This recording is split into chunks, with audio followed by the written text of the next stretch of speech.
Hello, and thank you for tuning in to Model Car Building and Retirement. My name is Ken. This is part 4 of a 4-part series, and in this conclusion, we're going to show you how to sand that clear coat down and get a polish on there that brings it to the next level, a showroom shine that you just won't believe. That'll come up in just a moment. If you do like my content, please like, subscribe, and ring that little bell icon. Subscribing is absolutely free. I'd rather refer to that as a favorites button because it just makes it easier for you to find me in the future if you like my videos. The methods that I use in this 4-part series are my methods and what I prefer to use. There's a lot of different ways to go. There are people that use spray cans that do an extremely good job. There are guys that are experts with acrylics. My go-to just happens to be the Enamels. I do experiment with the others, and as time goes by, I'll prepare some videos on that content too. But right now, let's get right on into it. Okay, so it's been about 24 hours since I applied the clear coat to the two bodies, and I put them in this food dehydrator here. A cool little gizmo. This I got on Amazon, around $60. It comes with like 4 shelves, but 2 shelves is enough to get you 2 bodies in there. And let me show you a little bit of how this works. So what I do is right after I've clear coated my paint, I don't like to let it just sit out and collect dust. So I'll very carefully transfer it from my lifting stand to one of the metal trays here. And I'll carefully set that into the dehydrator.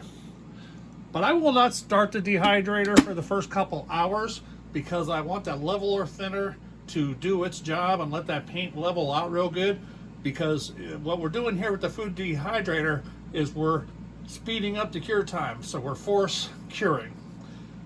So you want that leveler to do its job, but usually after 2-3 hours, if I want to work on this the very next day, I'll put it in here, and let me show you some of the adjustments. Okay, so like I said, I'll put the bottle in there, let it sit for about 3 or 4 hours, let the paint all level out.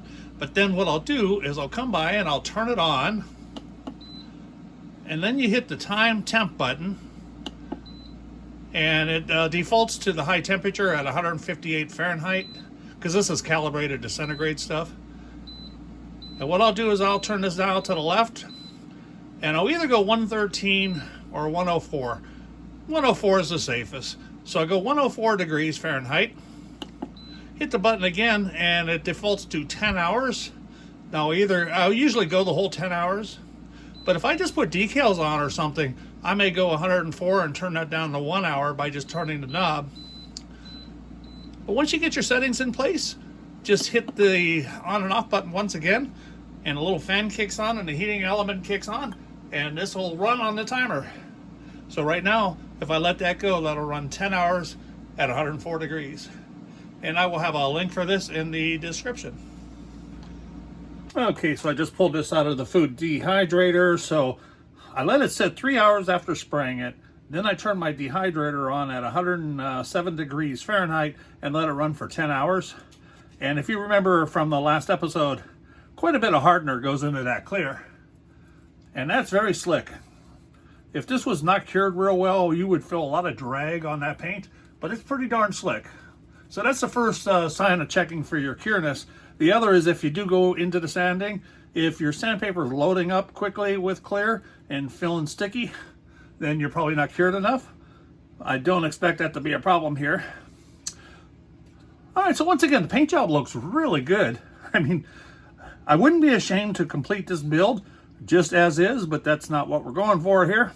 I got a little bit of orange peel into that roof and trunk and into the sides a little bit. And a couple tiny little specks of dust. Shouldn't be too hard to remove. See if you can catch it there. A little bit of dust in the roof. A little bit of dust in the trunk. All in all, pretty nice. The decals, they're buried in the clear real nice. Pretty happy with that.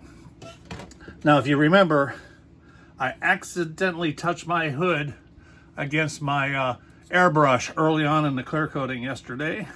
And I caused this little scratch. I don't know if you can see that there.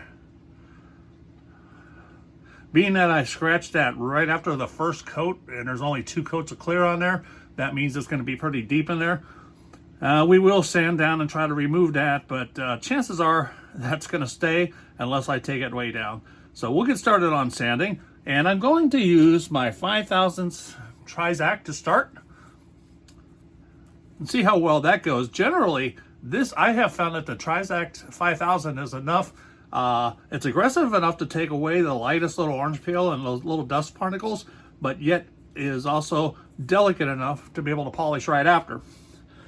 If not, if I got some stubborn little scratches, I've got some 12/1000s on a little foam-backed sanding stick here.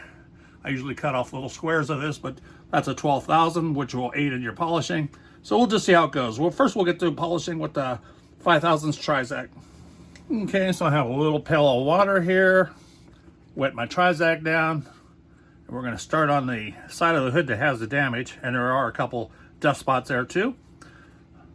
As with sanding on the painted base coat that we did earlier in episode 2, very lightly letting the sandpaper do the work. Just rubbing back and forth, checking out my work frequently.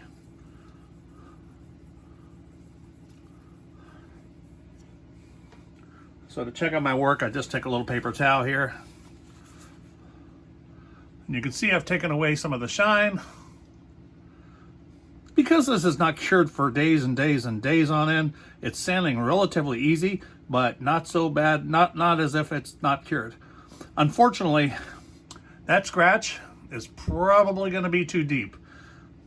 Now there's a couple things you can do.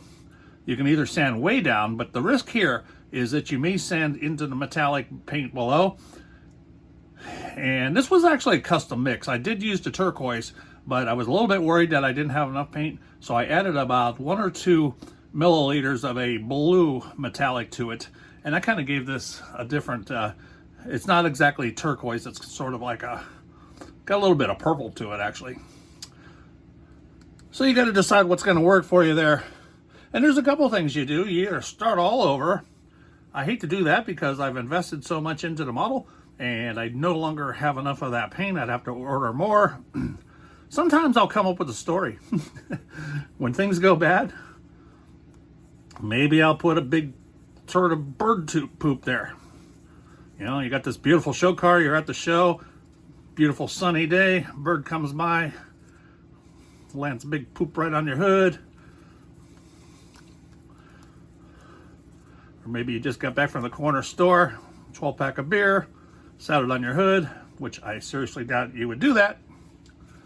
But you can always make up a story.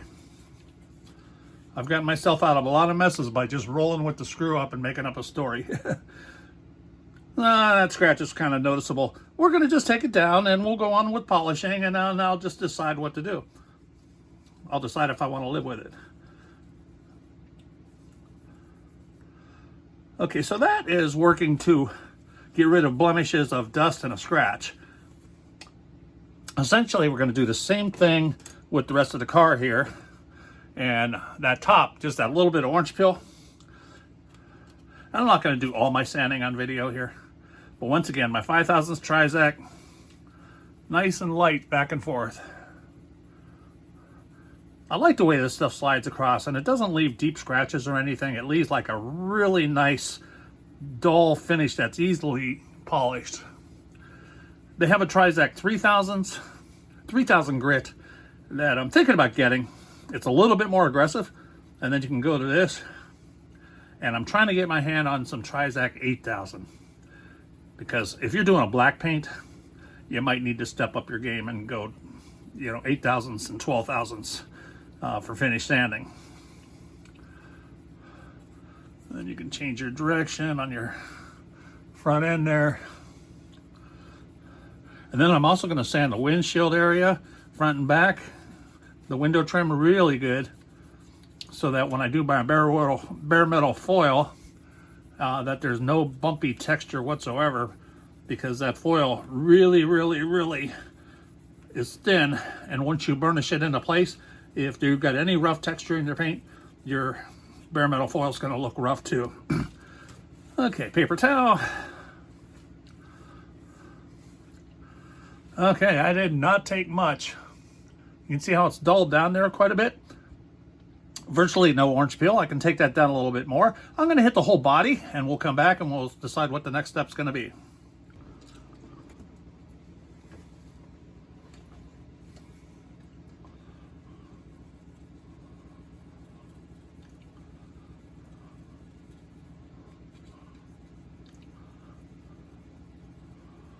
Still going with the 5/1000 Trizac.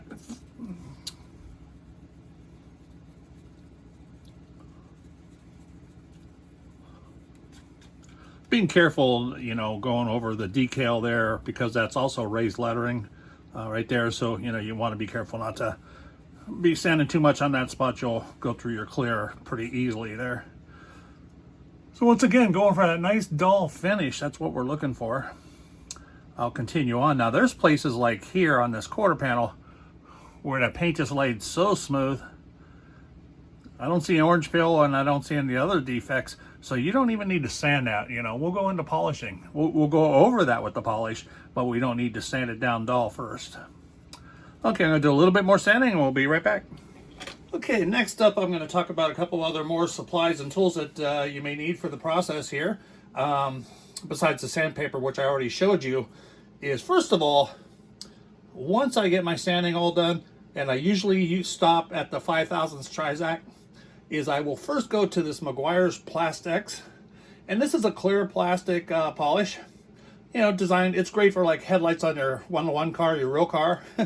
Has a little bit of a mild compound to it, and I find that that removes the sanding scratches quite well, and it'll bring it to a point where it can be polished afterwards. So I recommend that. That is a link for that is in my description. I will follow up after that with this Meguiar's Ultimate Polish, which is a gloss enhancer. It doesn't have any abrasives to it or whatever.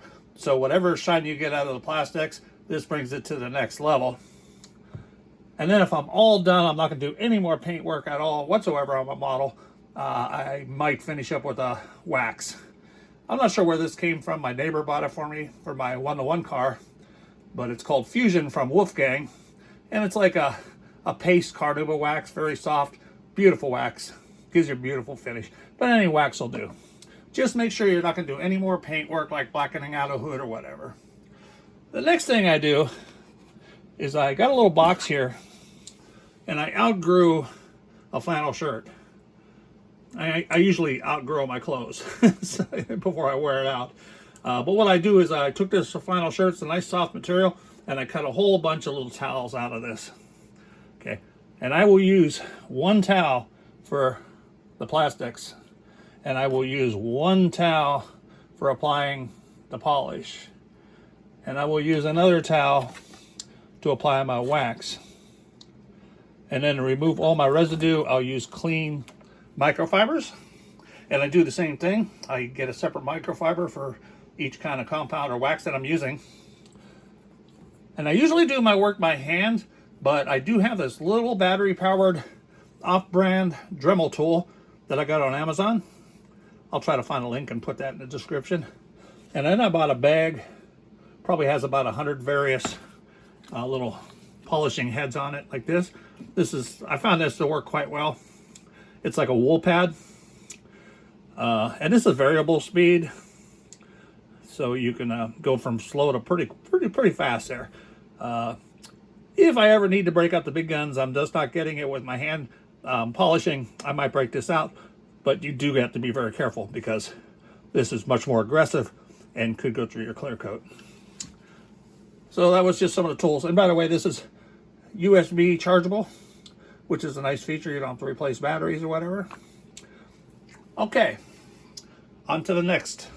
Okay, so I've gone through and sanded the car with the 5000 grit Trizac. I didn't go anything less. I didn't go with like the 12,000. We'll see if we need to. And for example, on the hood here, you may see in the light that the dull areas are there on the bigger, flatter edges of the panel, but on the very edges of where there's trim, like in the center, there's this rib right down the center of the hood, and there's also a little bit of a raised area here and here. So I avoided those, so that's why they're a little shinier. because if you sand that area, it's way too easy to go through your clear coat, if not your base coat. And then I also sanded the body to what I think was good enough. Here's what I do. I will sand not too aggressive. I'll sand it to where I think I've removed enough orange peel where it looks pretty flat to me, and I'll go into the polishing. And if it just, once I get it all polished, if that orange peel is still there to a degree or two that I don't like, I'll go back and I'll sand again. That's why bottles take a couple weeks. If you want them to look good, take your time and do it right. But don't get too aggressive where you can't go back. So that's my approach to it. So we're going to get into polishing. And even though I have the rotary tool, I'm going to start off by hand first. So we'll see how that goes. Because to me, it is the best way to go. All right, we'll be right back. All right, so we're going to start off with the Meguiar's Plastex. Shake it up just a little bit. Pop that lid. It always squirts a little bit. That's why I put my hand there real quick to collect it, and I still made a little mess. Now you can either pour this into a little cap or something, but I'm going to put a little dot right on my roof here. Not too much. Spread that around with my finger a little bit. I have actually polished with my finger, and it does quite well. First, we're going to try the flannel and see how well that works. But this is a brand new piece of flannel. And what I'll do is I'll wrap that around my finger real nice. And I'm not pushing real hard, almost like sanding. I'm going back and forth and letting just the weight of my finger work that compound into the paint. You can go round and round, you can go back and forth, you can go both directions, whatever it takes. Now I will kind of change my direction here, right at the front of the where the windshield goes. And I'll get the back a little bit, where the back window goes. Just keep rubbing until the compound is broke down and you don't see the white anymore. You can go different directions. You can go around in circles like I'm going now or whatnot. Okay, always keep this clean. Don't put it down on anything dirty. I'll put it right on top of the bottle here. Then I'll take my clean microfiber, and I always inspect it, because if you set this down, it could collect something. I've had them collect a little bit of bare metal foil or shaving from a model and things of that nature. And if anything gets in those little fibers and you take it to your body, you're going to scratch your paint.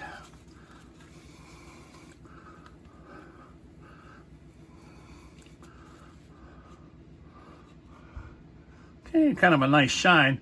I'm going to take this away for just a second and look under my magnifier.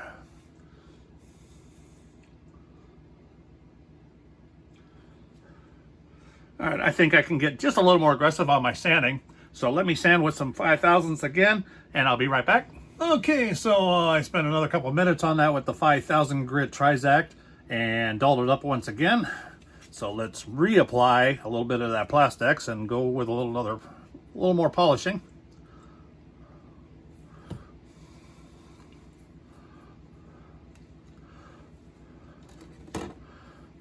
Again, I'm going to wrap this around my finger like so, and just use my index finger. Spread it around a little bit first. Okay. You can go swirls, you can go back and forth, you can go this direction and then the opposite. I'd do a little bit of all three just to work all that compound in. But I am careful not to be directly on things like the drip rail.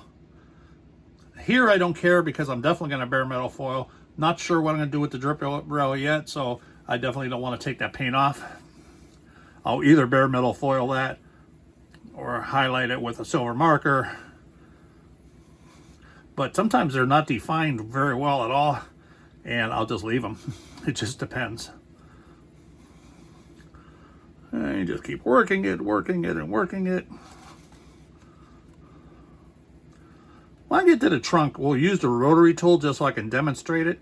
But my preferred method is the polishing. All right. Set that aside. Go to my microfiber again. Oh boy, look at that shine. It's getting much better.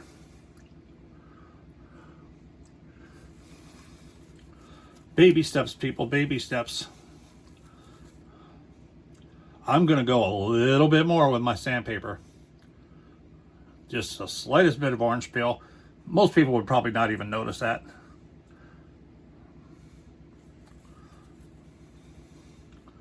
Yeah, a little bit more. I'm gonna take it down one more time.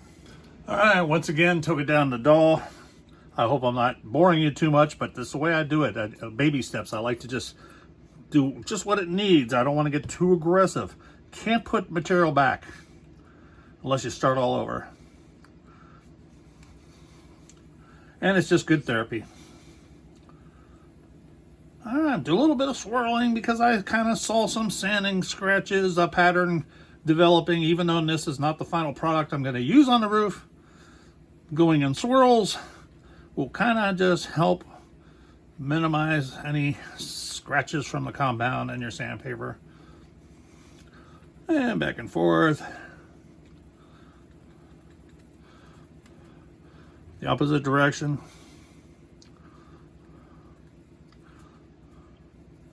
And you can feel when the compound is pretty much broken down. It'll kind of get slippery and you really don't even physically see it anymore. All right, set that aside. We'll wipe it one more time with the microfiber. Oh man, that's getting pretty. That's getting very pretty. And keep in mind, that is just a compound. Now I like to see what's going to work too, so I kind of jump around a little bit. So even though I haven't polished out or compounded the rest of the car yet, I am going to break out my polish because I want to see that end result. If I'm not happy with that end result, it'll also send me a little signal to go back a step. Once again, a little hand polish going on here. A brand new piece of cloth. Boy, that smells good. I'm not sure what that is, but it smells good. Just like the other stuff, I will change my directions.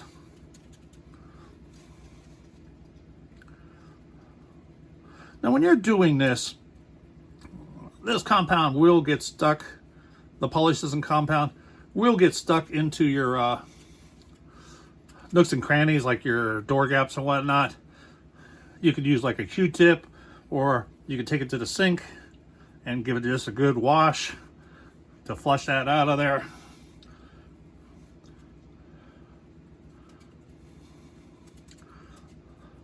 All right, I felt that kind of come down. I have yet another microfiber, same color, but I'm keeping them in a separate location here. Wipe that polish.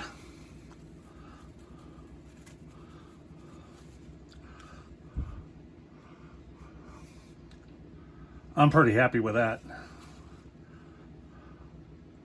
I am pretty happy with that. That's just the roof, so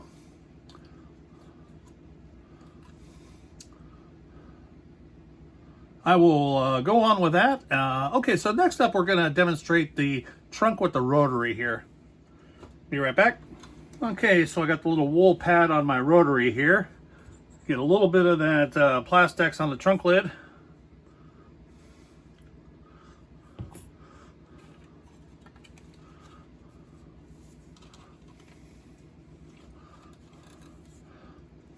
Kind of spreading it around and twisting here with my pad a little bit. Now, one thing I'll warn you about is when you first turn this on, it slings quite a bit.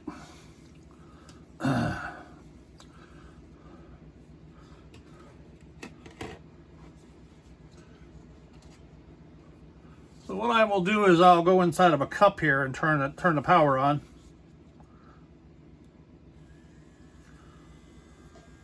And you can see it's slinging material in that cup. Do you see?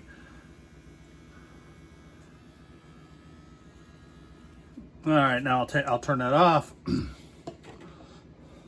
I got it on the lowest speed. Has a variable speed control here. Turn that on. I'm starting with that low speed. I can tell that's not enough, so I'm going to speed up to the next level. And you got to keep moving, just like you're buffing a real car. You can burn through the paint. So you want to go cross direction. You want to avoid edges of like the tops of your fenders. Just kind of keeping it going. And just like when I was painting, I am watching the surface right where I am polishing and watching how it's breaking down that material. Biggest thing is keep moving. No pressure.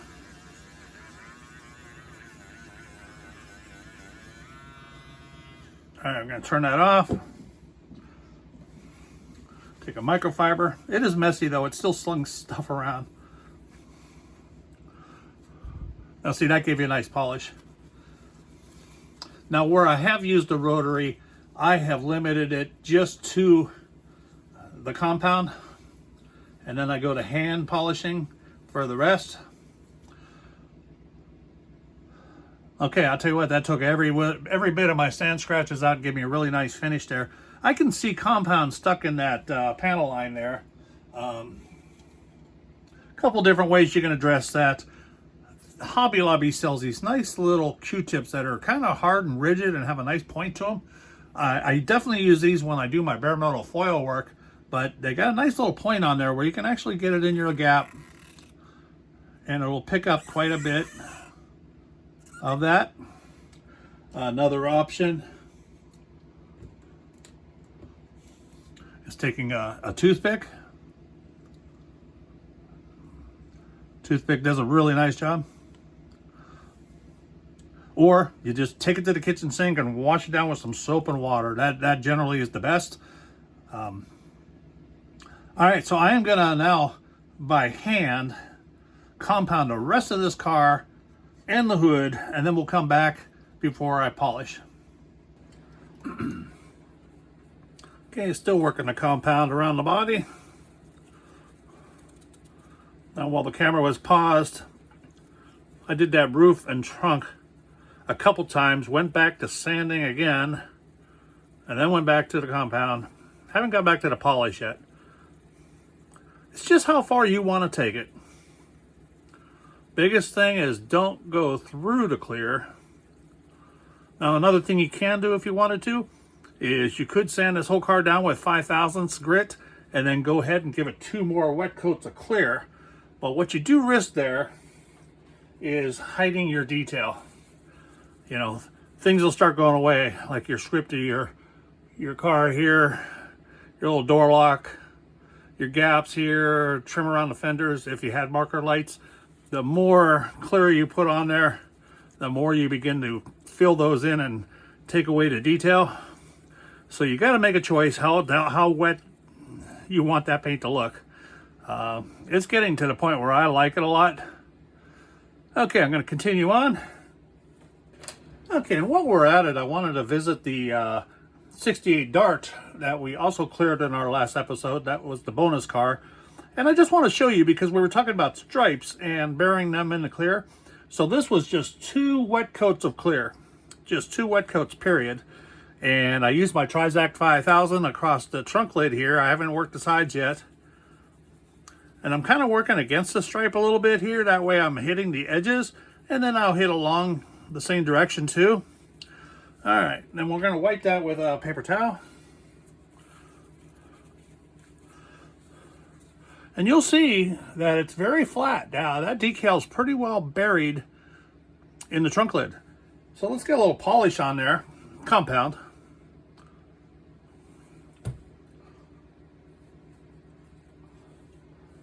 Just going to do it by hand.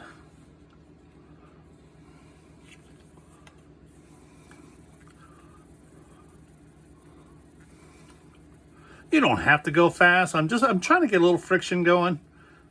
I think a little friction helps a little bit, just helps break down that compound. But I'm not pressing hard. I'm going quick, but I'm not pressing hard. just using the pad of my finger.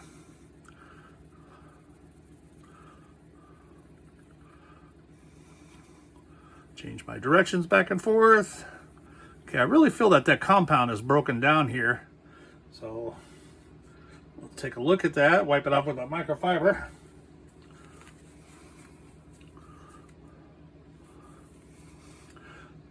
Yeah, so look at that. I mean, that stripe is buried into the trunk, and I haven't even polished that yet. A little more work will go on there. But if you really wanted to, you could give that a second coat or 2 more wet coats of clear. But see, like that raised little GTS back there, you give this 2 more wet coats of clear, gonna start losing that detail. So biggest warning I have for you is don't go crazy on the clear.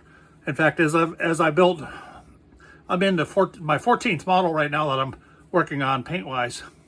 And when I first started out with those enamels, I was probably doing 4 or 5 coats of color and then probably another 4 coats of clear, if not 5.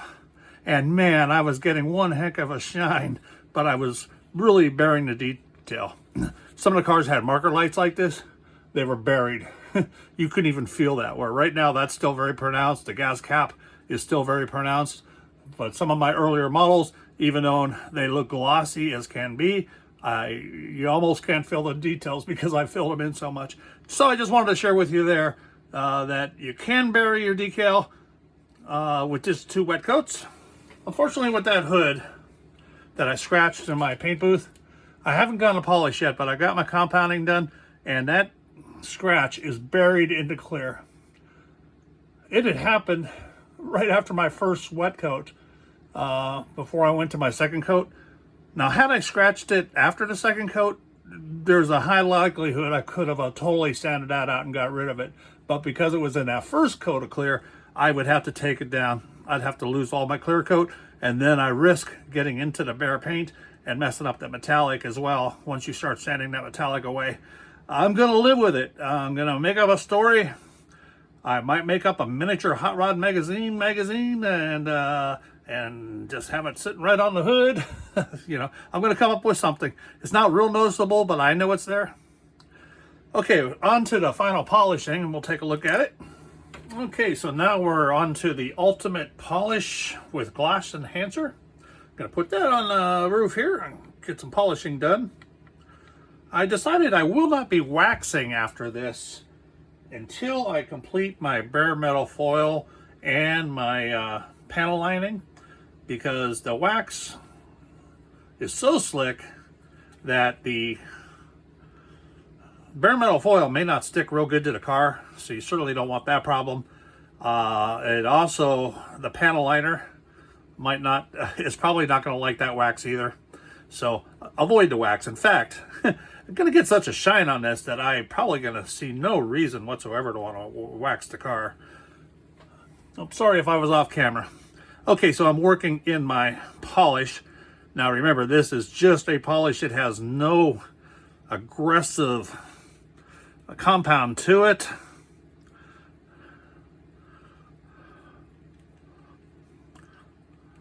Smells really good too.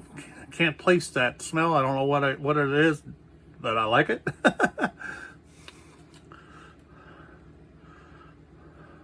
We're going back and forth until it just disappears visibly and hazes over almost. All right, gonna keep track of my old shirt felt there, flannel. Wipe that roof off with my microfiber and inspect our work. Oh my God. Oh, look at that. That is beautiful. That's beautiful. Folks, that is what I call a show car finish. Somebody may argue to differ with me, but I think that's a show car finish. All right, I am gonna continue on with my polish, and then we're gonna come back and we're gonna look at this under some other lighting conditions, just to let you know, like I like to do photography of my models after I build them.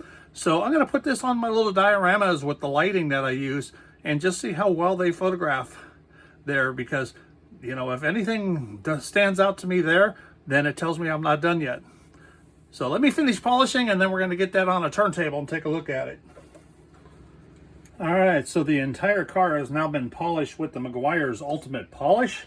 Look at that gleam. This thing is just spectacular. Look at that shine. I'm very happy with that paint. Before I go to the turntable, I just can't help, I can't resist but to do one thing.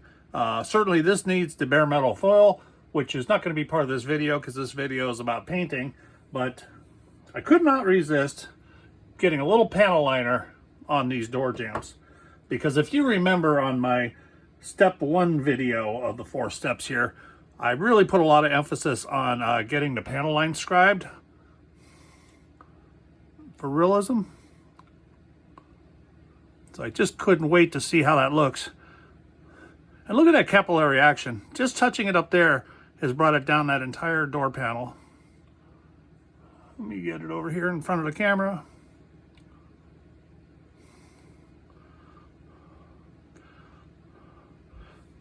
Dip it in my ink a little bit better.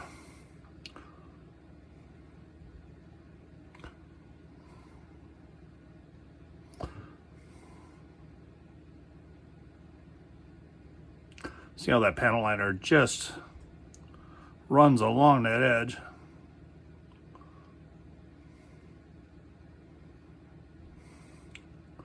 Okay. Now typically you wait until it's dry to clean up, but the obvious little droplets I have on the rest of the body, I'm just gonna wipe now so that it's not too much cleanup in the end. All right, so, you know, I'll let that dry a couple hours and then I'll go over it with a light cleaning solution. I found that a dry eraser works really good. One of those dry erasers. I've also found that a little bit of alcohol or even these little wipes for eyeglasses, these little lens wipes, that also does a nice job of cleaning up any excess panel liner. And the product that I'm using is the Tamiya panel liner, accent color black. Now on a mid to dark colored car like this, I will go with a black accent. But if I'm doing a white car or yellow car, something on the bright side, I will go with their gray. Sometimes I think the black is just a little too contrasting. Although the real car, if you look out in your driveway, it's going to be black. But just wanted to share that with you. Okay, so now we're going to go and look at this under some various conditions. Like I like to do photography on my models. So we're going to put this in the environment under some lighting conditions and see how that shines. Okay, so we're on the 360 turntable now. So when I complete my builds, I like to do a little photography session. And I'll put them on my little turntable here and view them. And then I'll also put them in my little garage diorama. And I'll play with the lighting and whatnot. So in this case, look at the way that metallic reflects off that light. It's beautiful. And if you notice, I take that shine all the way down to the rocker. So it's picking up that checkerboard pattern and reflecting that back up. Very, very nice. So that's what you want. To me, that's what you call a show car finish. We can play with the light a little bit differently. Put it on the other side. I can put 2 light sources on there, but I think you get the gist of how that reflects very nicely. Okay, I also just wanted to get an idea what she's going to look like in the garage when she's all done. I get a little anxious and want to see that finished product there. But it looks good. I think it reflects the light extremely well. And once again, you can play with your lighting. Move this one around a little bit. Change the reflection. All in all, I think it came out extremely well. I'd like to hear your comments on it. Well, this concludes part 4 of our 4-part series on how you can get a show car finish on your model car. And I hope you enjoyed the series. I enjoyed bringing it to you, or at least sharing my techniques. And I know there's a lot of different approaches to this. So I just wanted to share with you the way I do it because I've been complimented quite a bit on my paint jobs. So I wanted to show you how I went about it. I do hope to get some other content up here soon. We'll talk about taking care of airbrushes and paint booths, and we'll do some bare metal foil tutorials. People seem to like the tutorial stuff, so that's what you can look for in the future. If you like my content, please like, subscribe, and ring that little bell icon. And remember, subscribing is absolutely free.